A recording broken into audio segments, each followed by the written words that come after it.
My name's Reagan. I'm 33 years old living in Portland, Oregon, and I work as the head of strategy at an advertising firm. If someone had asked me a few months ago whether my life was going well, I would have nodded without hesitation. I had a career, friends, and had just married the man I'd loved for nearly a decade. The man I once thought was my whole world. Dean and I met back in college. He studied software engineering and I majored in communications. He was quiet, warm, and kind in a way that made me feel truly heard. Our love was steady, not flashy, but deep. Once we both got settled in our careers, Dean proposed during a lakeside picnic, the same spot where we had our very first date. It was a crisp autumn day, and even with the chill in the air, his hand holding mine felt warmer than ever. We had a small wedding in the suburbs of Seattle, nothing extravagant, just enough for the people closest to us to celebrate. I used to think that if there was ever a moment of pure bliss, it was that walk down the aisle, seeing Dean waiting at the end with a quiet, steady gaze. 2 months after the wedding, I started noticing changes in my body. Nothing too obvious, just waves of nausea in the morning, unusual fatigue, and sudden bursts of tears for no reason. At first, I thought I was just overworked. But one rainy afternoon, I pulled over outside a pharmacy, my heart trembling. I bought a pregnancy test. Not because I expected anything, but just to be sure. I still remember sitting in the bathroom, counting the seconds as the result developed. Tears filled my eyes as 2 bright red lines appeared. No warning, no build-up, just my heart trembling. What I had secretly hoped for was now real. A tiny life had begun inside me. I was going to be a mother. That evening, as Dean finished his shower and was drying his hair in the bedroom, I stood by the door, gripping the test. "Dean," I called, my voice thick with emotion. He turned to me, eyes gentle. "Is something wrong?" I held out the test, my hand shaking. "I think we're about to have a new addition to our family." Dean froze. His eyes widened for a moment, then he rushed over and wrapped his arms tightly around me. "Are you serious?" he asked, his voice cracking. Dean laughed, then whispered into my ear, "Oh my God, we're going to have a baby. Reagan, I love you." My heart pounded with joy. I felt small and powerful all at once. We decided to keep the news to ourselves for a while, at least until the first trimester passed. Dean was cautious and said, "Let's wait a bit longer. I don't want people getting too excited if something happens." I agreed, even though a part of me wanted to scream in the middle of the street, "I'm going to be a mom!" But I understood. Some joys need to be guarded like sacred secrets. Still, keeping it a secret wasn't easy, especially when family dinners with Dean's relatives started becoming increasingly uncomfortable. I never imagined that the hardest part of marriage would be family dinners. Dean's family lived just about a 30-minute drive from us, and his mother often invited us over for meals. It sounded cozy in theory, but each time I went there, I felt like I was stepping into a job interview, where I was always the unqualified candidate.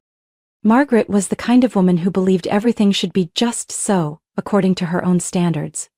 She used to be a high school literature teacher, now retired, but her voice still carried authority. In her eyes, I was the overly independent modern wife who didn't know how to take proper care of her husband, and most notably, couldn't cook the family's traditional stew. "Reagan, do you know how to stew chicken without drying out the meat?" she asked me the first time I tried helping in the kitchen. The words seemed harmless, but her scrutinizing eyes said otherwise. I smiled, keeping my tone light. "I guess I still have a lot to learn from you." "Oh yes, definitely," she said, not even pretending to hide her satisfaction. Dean grew up on my cooking, so don't be surprised if he makes a few comparisons now and then. I clenched my hand under the table, trying not to show it on my face. But it wasn't just Margaret. Dean's younger sister, Eliza, 28, often made me feel like an outsider too. She was an interior designer, single, stunning, and always showed up in expensive heels and perfume that smelled like a magazine ad. "Reagan, is that dress from Target?" she asked me during a small house party. Her voice wasn't loud, but just enough for everyone in the room to hear. I let out a light laugh and didn't answer. Eliza shrugged and turned to a friend. "I was just asking. It looked really comfortable." Dean stood nearby holding a glass of wine, giving me an awkward look but staying silent. That quiet hit harder than any insult. He was always kind, but when things like this happened, he said nothing. The only person in Dean's family I didn't know well was his older brother, Thomas, 35. Maybe because he never really tried. From the first time we met, Thomas gave me a stiff nod, a faint smile, and stayed quiet the entire meal. He was a surgeon, always busy, and when he did show up, it felt like he had stepped out of a different world, one I didn't belong to. I used to think I was just being overly sensitive, but then something happened one night that made everything unmistakably clear. Margaret invited us over for dinner, saying she was making Dean's favorite dish. I arrived early, trying to help her in the kitchen. But as I was peeling carrots, she walked over, frowning. "Reagan, holding the knife like that will ruin the blade. Just leave it to me." I set the knife down and stepped back. "I was just trying to help." She said nothing, just sighed and kept chopping at lightning speed, like she'd done it 1,000 times before. I stepped out to the living room, where Elissa sat with Thomas, scrolling through her phone. "Eliza, you look stunning today," I said, trying to stay friendly even though my mood had dipped. "Yeah, thanks," she replied without looking up. Then she turned to Thomas and murmured just loud enough for me to hear, "Wearing Target and complimenting someone's outfit." I felt my chest burn but kept smiling. Before I could excuse myself, Margaret called from the kitchen, "Reagan, can you set the table?" I replied softly, "Sure," then walked toward the dish cabinet. Every step felt like another layer of endurance pressing deeper into my chest. That night when we got home, I quietly changed clothes and sat on the sofa staring out the window.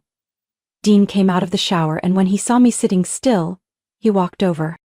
"Is something wrong?" he asked, concerned. I turned to him and said slowly, "Dean, what if one day I just can't take it anymore?" He frowned. "What do you mean?" I didn't speak. The uncertainty was too loud. All I knew was that I was carrying a tiny life inside me, and every time I lowered my head to endure someone's criticism, it wasn't just for me anymore. It was for someone who hadn't even had the chance to cry their first breath. After forcing myself to smile through 3 hours in Margaret's kitchen, I woke up feeling nauseous, physically and emotionally.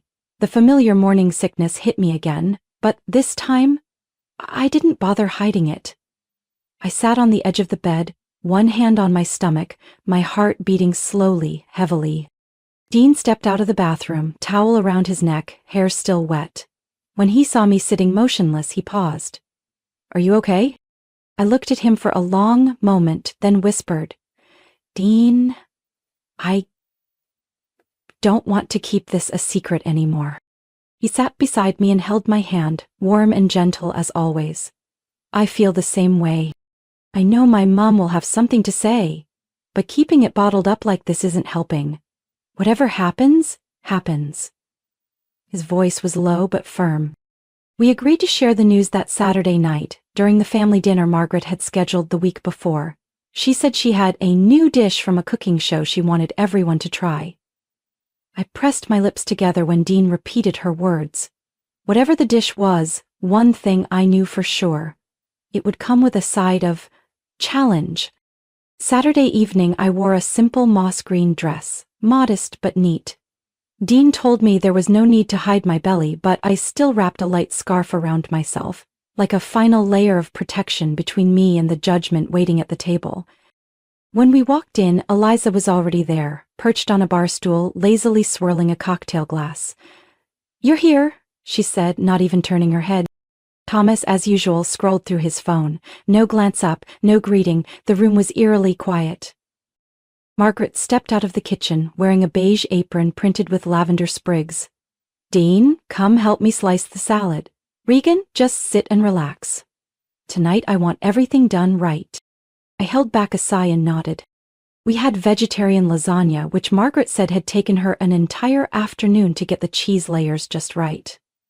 When dessert came, a crisp apple pie. Dean set his fork down and looked at me. That look, it was the same one he gave me the day I handed him the pregnancy test. "What is it?" Margaret asked, lifting her head, her silver spoon frozen over the pie. Dean swallowed. "Actually, we have some news to share tonight."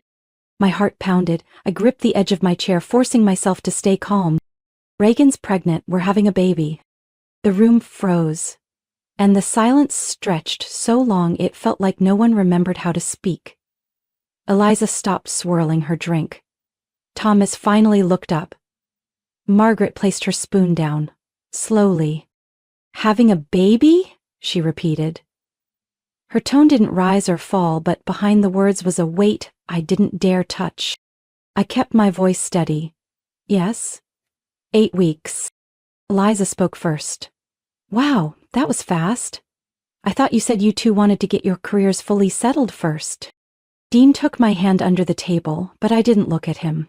I looked straight at Eliza, calm. We decided to adjust our plans a little.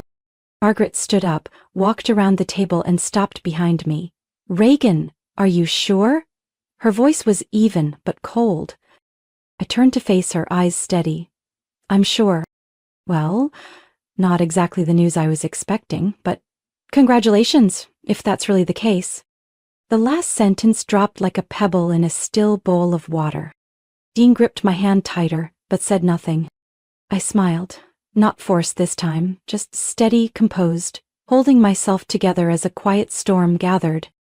On the drive home, Dean was silent for most of the way. As we merged onto the highway, he finally asked, "Are you okay?" I figured they'd react that way. I didn't think Mom would respond like that. I tilted my head toward him, then slowly turned to the window. The wind outside was cold and thick, just like the air in that house. That place that was supposed to feel like family. 2 days later, Margaret sent us a message out of the blue, inviting us over for dinner on Wednesday night. "I want to host a proper dinner to celebrate," she wrote. Short, just one line, cold as stone, in the middle of June. Dean read it and sighed. She probably just needs time to process it. I didn't say anything. I didn't believe in the kindness behind that dinner. But I didn't want to avoid it either. Partly for Dean, and partly because I wanted to face it. No more stepping back. When we arrived, Eliza was already there, in a cream silk dress, hair in a high bun like she was ready for a red carpet. Thomas was there too, a rare sight. Margaret greeted us at the door, looked me up and down, and said something that sounded harmless. "Oh, that dress doesn't exactly do much to hide a baby bump, huh?" I clenched my hands but still smiled. "I chose it because it's comfortable." She barely acknowledged me before turning away. Dinner started with corn soup and toasted bread, Margaret proudly announced. It was a new recipe from a famous blogger. Dean leaned in and whispered, "Careful, don't criticize, she'll remember it forever." I hadn't planned to criticize anything, but Margaret was Margaret. By my third spoonful, she spoke up. "Reagan, you're eating so little. Don't you want to eat for two?" The whole table fell silent. I steadied my voice. "I still get evening sickness. The doctor said it's normal in the first trimester."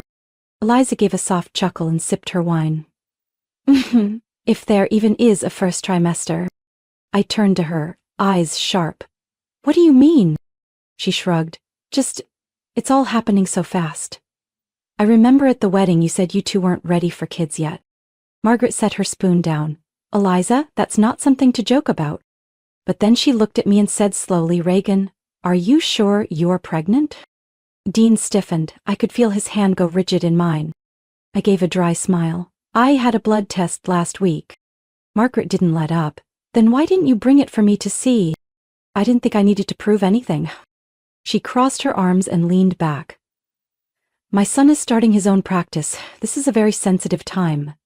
It would be unfortunate if someone shared uncertain information and damaged his reputation." I waited for a defense, a word of support. But all he did was exhale sharply. "Reagan, if you have the test results, maybe just show them to Mom, so everything's clear?" I turned to him, stunned. "What did you just say?" Dean fumbled. "I just thought, if it helps everyone feel reassured." I laughed.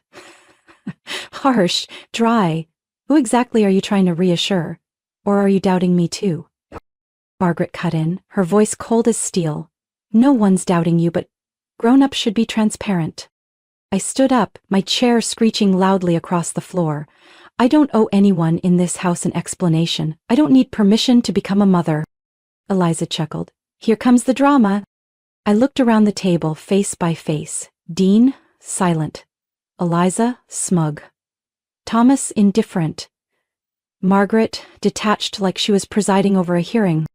I need some air. I turned toward the door.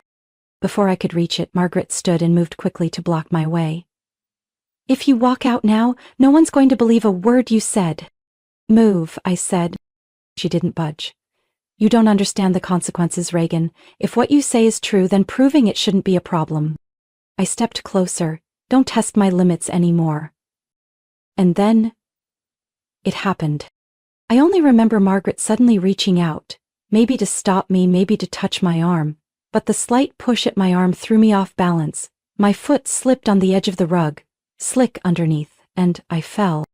It all happened so fast, no one had time to react. I felt my back slam hard against the floor, my head spinning. Somewhere, I heard Dean scream my name. Gasping breaths, chairs clattering, and me crying without sound. A dull ache bloomed in my abdomen. Not sharp, but just strong enough to know something wasn't right. I looked up, the ceiling lights a blur, and saw Margaret's face hovering above me. Not panicked, just me, lying there, frozen by a cold running down my spine, paralyzed by fear tightening around every breath. I woke up in the blinding white of a hospital room, fluorescent lights humming overhead and the steady beep of a heart monitor beside me. My throat was raw, my head heavy like it was filled with stone. But what I felt first wasn't pain, it was fear. Bone deep, freezing fear coursing through every vein. My belly. Was my baby okay? I turned my head, panicked, scanning the room. My breathing quickened until the monitor began beeping an alarm. The door burst open and a nurse rushed in. Reagan, you're awake. You're safe now. Try to breathe slowly. I grabbed her hand, my voice hoarse. My baby, the baby. She smiled gently, reassuring me. The doctor will be here any second, but I can tell you now, the baby's heartbeat is strong. We've checked thoroughly. You both made it through the fall. I let out a breath I didn't know I was holding, tears spilling uncontrollably. Relief and lingering dread tangled inside me like a storm that hadn't yet passed. About 10 minutes later, Dr. Patterson, an experienced woman in her 50s with steady eyes and a compassionate presence, walked in with a chart in her hands. Reagan, I'm your attending physician. You suffered a minor concussion and bruising on your left hip, but there's no internal damage.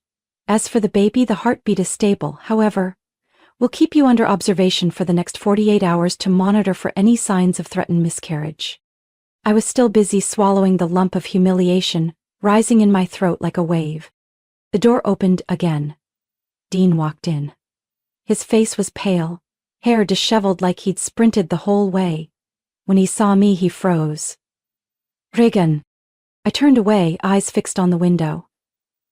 I didn't want to hear his voice. I didn't want to hear a single excuse. I'm sorry, he said softly. I didn't think things would go this far. I let out a bitter laugh, my voice tight. Go far? You were right there. When your mother doubted me, when your sister insulted me, when I fell, and you still haven't said a single word to defend me. Dean stepped closer, his hands trembling. Mom said she only meant to stop you, not push. And you? I turned to face him for the first time since waking up. Do you believe that? His head dipped, and he didn't say a word. I didn't need anything else. A soft knock sounded at the door. Angela, my best friend, burst in like a storm. She had her purse, a water bottle, and fire in her eyes. God, you almost gave me a heart attack. I came as soon as the hospital called. Angela came straight to the bed and squeezed my hand. Then her gaze shifted to Dean, several degrees colder. You really let this happen? It wasn't my fault, Dean stammered. Then whose fault was it? Regan just tripped on her own, Angela snapped. Dean opened his mouth to respond but paused, then stepped back. I turned to Angela, my voice low. I remember the last few words before I blacked out. His mom said, if I walked out, no one would believe I was really pregnant. Eliza made some comment about poor planning, then his mom blocked my way. Angela exhaled sharply. We have to do something. I'm exhausted, but I'm clear-headed now. And this time, I won't stay quiet. Angela stepped outside to make a call. Just a few minutes later she returned, eyes glowing. "I'm requesting the hallway security footage from the hospital, and Dr. Patterson is willing to testify about your injuries. They can confirm this wasn't just a simple fall." I pressed my lips together. Beneath the blanket, my hand rested on my belly. A promise I couldn't take back. I wouldn't let this child grow up surrounded by lies and doubt. Dean lingered, eyes heavy with unsaid words. But none came. But this time, I didn't turn to him. "Leave, Dean. I need quiet." His figure disappearing behind the heavy door, I turned to Angela. "I know what I need to do now." The next morning, as I lay in my hospital bed waiting for the doctor's final checkup before discharge, Angela pulled the curtain closed, her eyes lit up like she'd just struck gold. "I've got something you need to hear," she whispered, just loud enough for the two of us.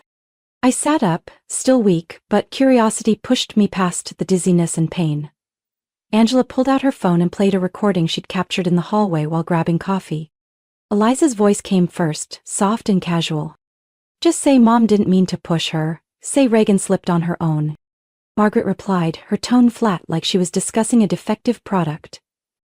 "This can't affect Dean. He just secured funding for his new office. If people hear about a family scandal, it's over." Eliza laughed.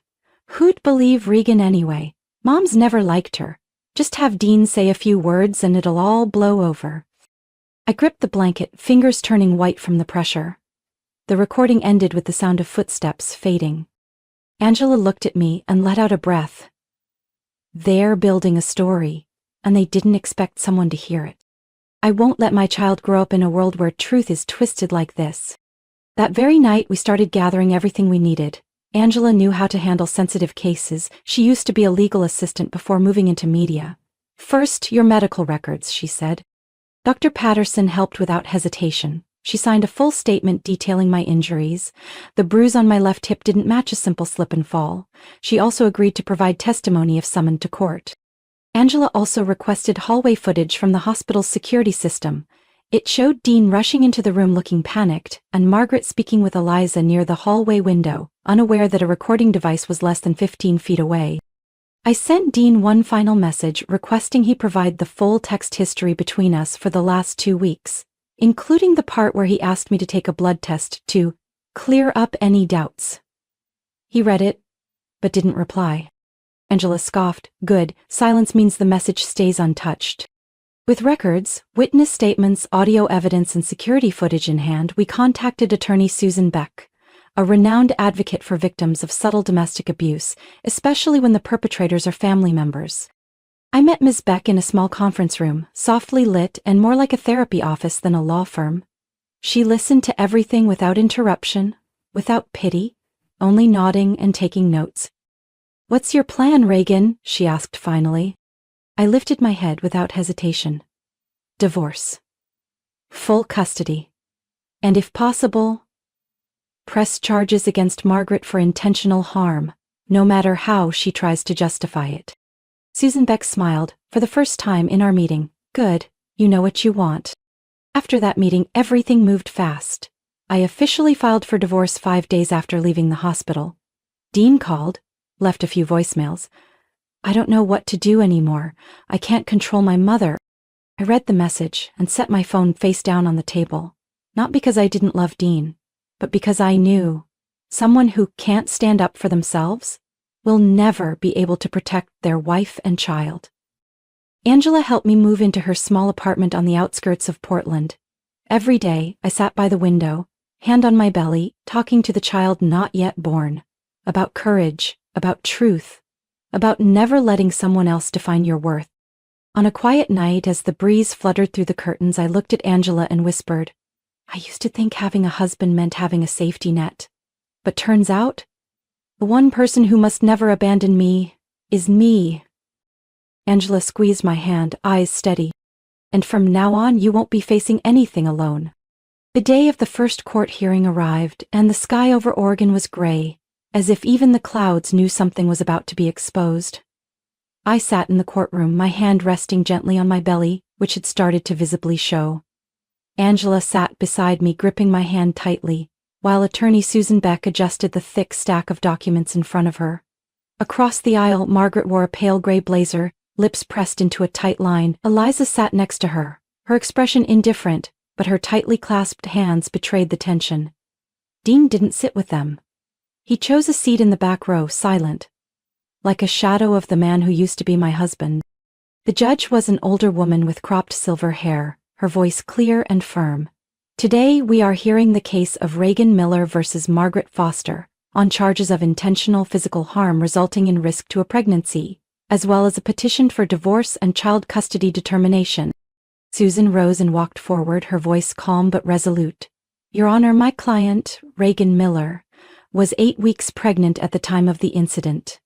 The defendant, Margaret Foster, not only failed to offer emotional support but also directly engaged in behavior that led to a dangerous fall. She laid out the evidence meticulously. Medical records confirming that the bruising on the left hip was inconsistent with an ordinary slip. Testimony from Dr. Patterson regarding my physical condition and the potential threat to the pregnancy. Hospital security footage showing the defendant's suspicious behavior following the incident. And finally, the irrefutable audio recording. The courtroom stilled as Eliza's voice rang from the speakers, sharp, casual, and impossible to ignore. Just say Mom didn't mean to push her. She slipped on her own. Then Margaret's voice, cold and calculating. This can't affect Dean. He just secured funding for his office. I turned to look at Dean. His eyes were closed, his face pale, like he was hearing an old wound tear open all over again. When Margaret's attorney stood to counter, he argued that the fall had been an unfortunate accident, that mother-in-law and daughter-in-law dynamics are often tense, but not necessarily violent. He even tried to cast doubt by saying I had no direct witnesses at the exact moment of the fall. Susan countered swiftly, we don't deal in hypotheticals, we deal in evidence. And evidence doesn't lie. As the judge prepared to deliver the verdict, my heartbeat pounded in my chest. She looked directly at Margaret. Mrs. Foster, after reviewing the full documentation, testimony, and audio recording, the court finds that you did, in fact, willfully cause physical harm to a pregnant woman, thereby putting the unborn child at serious risk. Margaret remained expressionless, but Eliza lowered her head. The judge turned to me. Mrs. Reagan Miller, the court grants your divorce. You are awarded full custody of the child upon birth. Dean lowered his head. I didn't turn back. Then came the final sentence of the hearing, ringing out like a bell, closing the door on months of nightmares. The court orders the defendant, Margaret Foster, to pay the plaintiff $700,000 in damages, covering emotional distress, medical expenses, and reputational harm. I took a deep breath, deeper than any I'd taken in months, and felt lighter than the autumn wind. Margaret left the courtroom in silence, never looking back. Eliza followed, her former smugness gone. Dean was the last to stand. He stepped forward, about to speak, but I raised a hand to stop him. You had your chance, and you chose to stand aside. I walked away, without turning back, without regret. Angela walked beside me, a quiet smile on her face. As I pushed open the courthouse door, the late-day sun lit the sidewalk. The chill was gone. No more quiet moments that eroded trust from within. I had reclaimed what mattered most. Freedom, and the right to protect my child from any toxic hand. On a soft spring morning, I stood in the backyard, holding a small balloon pump, occasionally having to bend down as my round-bellied little girl clung to my leg, begging, "Oh, for her purple balloon first." "Mommy, the purple one, I love purple." Little Ruby giggled, her wild brown curls glowing in the morning sun. Today was her second birthday. The little house on the edge of Portland, once so quiet, now rang with children's laughter, star-shaped birthday cake, and strings of bright lights hanging from the porch to the white wooden fence. Everything was simple, warm, and unpretentious, and all of it was mine. It had been 4 years since the day I walked out of that courtroom with justice in my hands and a still healing heart. I never imagined time could heal that deeply. Margaret had been sentenced to 2 years for intentional assault and endangering a pregnant woman. She had vanished from every frame of my life since. No letters, no apology. But I didn't need one. Her absence was the purest healing I could have asked for. Dean had stepped down from his law office after part of the courtroom recording leaked. I heard he moved to Colorado to start over. We kept no contact. Our only connection was through attorneys and a divorce ruling that couldn't be undone. After Ruby was born healthy in the arms of both me and Angela, I knew I couldn't go back to my old office job, where a woman's voice was so easily drowned out by pressure and bias. I needed autonomy. So I founded Beacon Voices, a marketing firm that helps people who've endured trauma tell their stories, through visuals, through content, and through the voices they once believed no one wanted to hear. My first client was a single mother who had to sleep in her car after being fired for speaking out against her manager.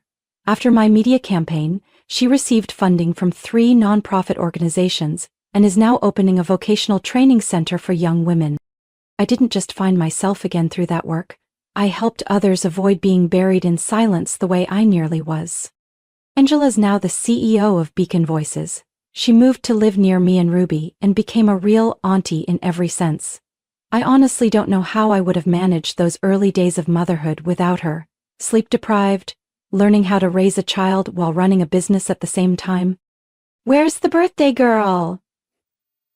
Angela stepped into the yard, holding 2 big gift boxes. Ruby screamed like a superhero had just arrived and bolted toward her. From a few steps away, I watched my daughter wrap her arms around Angela, the woman who had held both of us together, my heart swelling with something I couldn't quite name. Gratitude, peace, the strength that had returned after days I thought I wouldn't survive. Guests arrived one by one, women I met through projects, mothers who had once been misunderstood, hurt, pushed through darkness. Now we sat together, swapping stories, laughing loud, and proving that the past does not define anyone's worth. That evening, after cleaning up crumbs of birthday cake, piles of wrapping paper, and sagging balloons, I carried a drowsy Ruby to her room, tucked her in, and sat on the edge of the bed. She opened her eyes and whispered, "Mommy, are we going to have another birthday tomorrow?" I laughed and kissed her forehead. "No, sweetheart, but tomorrow we can still eat cake and cuddle." She gave a soft nod, eyes fluttering shut. I stayed a while, letting the quiet settle around us.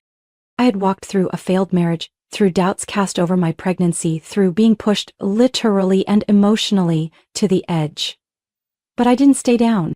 I got up, for my daughter, for myself, and for the women still learning to step out from someone else's shadow. My story isn't just about surviving trauma. It's proof that truth, when protected and pursued, will always find light. I was doubted, I was knocked down, physically and emotionally, but I learned to stand on my own. Now, as a mother, a business owner, and a woman surrounded by those who see real worth, I understand this. Strength doesn't come from never falling. It comes from getting up, especially when no one believes you can. What do you think about Reagan's choices? Was she too harsh, or was it exactly what she needed to protect her child? Share your thoughts in the comments below, and don't forget to follow the channel for more powerful stories about family and resilience.